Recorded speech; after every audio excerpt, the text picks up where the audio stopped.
In this video, we will learn how to fix FPS drops in Fortnite.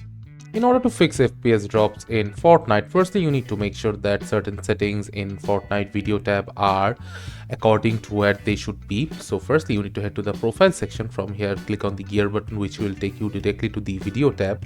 Now in here under the display tab, make sure that your window mode is on full screen because it reduces the latency by quite a bit and makes that your game doesn't lag as much.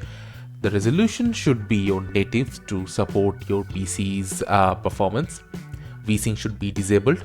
Frame rate limit should be your PC's refresh rate, or you can set it to unlimited. Rendering mode should be on the performance. After that, just click on apply from here and get back to the lobby. Now you will also need to tweak some settings from your settings of Windows in order to achieve the lag-free experience. Firstly, make sure that under the gaming section of your Windows settings and in the game mode tab, game mode is enabled. Now from here go into the graphics tab and in here go into advanced graphics settings and make sure that hardware accelerated GPU scheduling is turned on.